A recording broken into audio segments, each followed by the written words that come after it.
Welcome to our channel. Today we're diving into the secrets of deep work and how you can maximize your productivity as a creator. Now, if you're anything like me, you're juggling a million things at once, trying to create amazing content, build a community, and maybe even squeeze in some sleep. It can feel overwhelming, right? But trust me, there's a better way. We're about to unlock the power of deep work and supercharge your creative process. Before we dive into the nitty-gritty of deep work, we need to talk about goals. You see, without a clear sense of what you want to achieve, it's easy to get lost in the weeds, to feel like you're just spinning your wheels. Imagine this. You're setting out on a journey, but you don't have a destination in mind.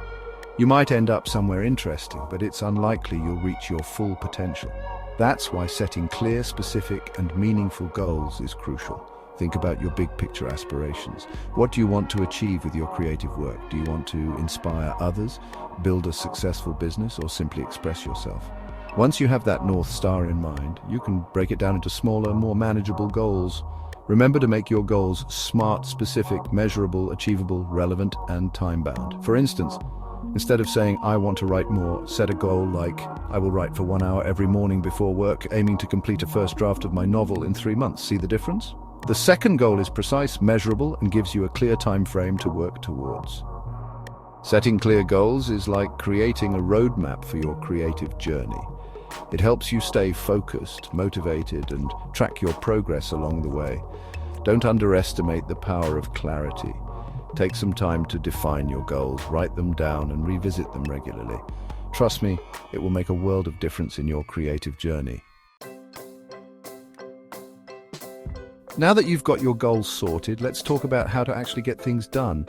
And that's where time blocking comes in, a game changer for anyone serious about maximizing their productivity. The basic idea is simple. You block out specific chunks of time in your day or week and dedicate them to specific tasks. It's like creating a schedule for your work, but instead of just listing meetings and appointments, you're allocating time for focused work on your creative projects.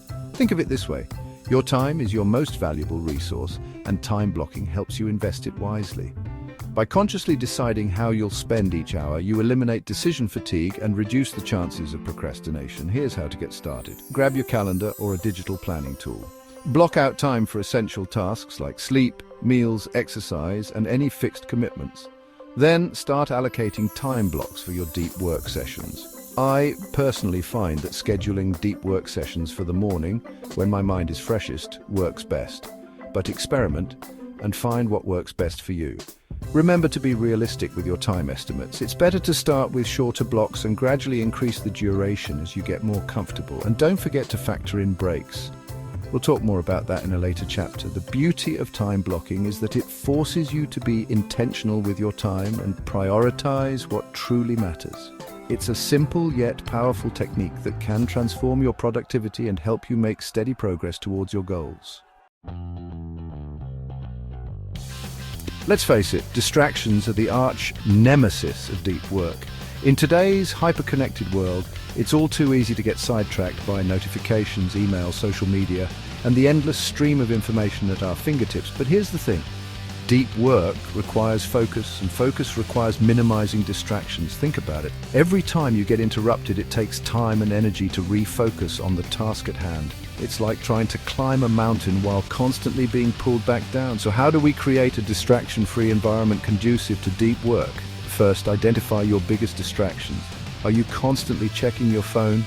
Do you have multiple browser tabs open, tempting you to stray from your work? Once you know your enemy, you can start implementing strategies to combat it. Put your phone on airplane mode or use apps like Freedom to block distracting websites and apps during your deep work sessions. Consider using noise-cancelling headphones or listening to instrumental music to create an auditory environment that promotes focus. And don't be afraid to communicate your need for uninterrupted time to those around you. Let them know you're serious about your work and would appreciate their cooperation in minimizing distractions. Remember, creating a distraction-free environment is an ongoing process. It requires vigilance and a commitment to protecting your time and attention. But the rewards, in terms of increased productivity and deeper focus, are well worth the effort. Now, you might be thinking, Ali, you've convinced me about deep work, but what about breaks? Don't they hinder productivity? Actually, the opposite is true. Taking regular breaks is not only essential for our well-being, but also enhances our creativity and productivity in the long run. Think of your brain like a muscle. Just like a muscle gets fatigued after strenuous activity, our brains need time to rest and recharge after periods of intense focus. Trying to power through without breaks leads to burnout, decreased creativity and reduced overall output. Strategic breaks, on the other hand, allow our minds to wander, make new connections and return to our work feeling refreshed and re-energized. It's during these moments of pause that our subconscious mind can process information and generate new ideas. So, how often should you take breaks? A popular technique is the Pomodoro technique, which involves working in 25-minute intervals separated by short 5-minute breaks. After every 4 Pomodoros, take a longer break of 15 to 20 minutes. But feel free to experiment and find what works best for you. The key is to listen to your body and take breaks before you feel completely drained. During your breaks, step away from your workspace, engage in activities that help you relax and recharge, such as going for a walk, listening to music, or simply closing your eyes and taking deep breaths. Remember, breaks are not a luxury. They are an investment in your productivity and well-being.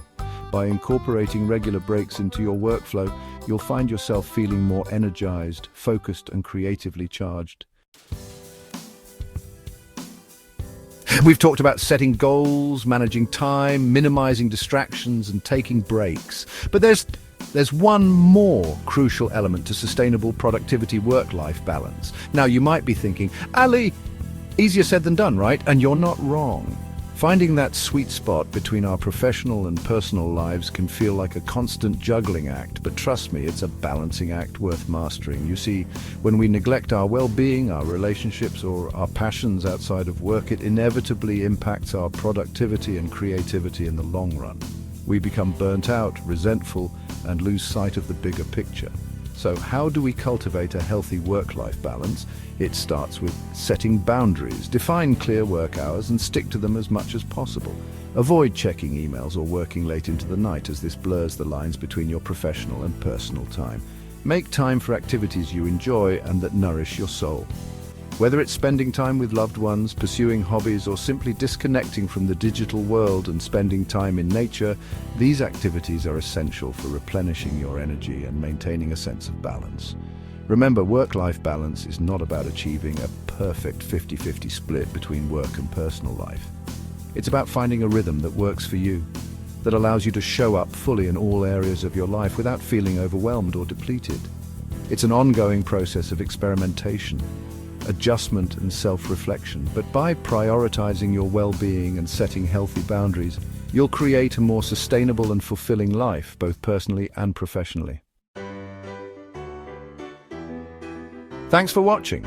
If you found these tips helpful, don't forget to like, subscribe, and hit the bell icon for more productivity hacks and creator insights. Remember, deep work is a skill that takes time and practice to develop. Start by incorporating 1 or 2 of these tips into your daily routine and gradually build from there. As you get more comfortable with deep work, you'll find yourself producing higher quality work in less time, leaving you feeling more fulfilled and accomplished. Until next time, stay productive and keep creating.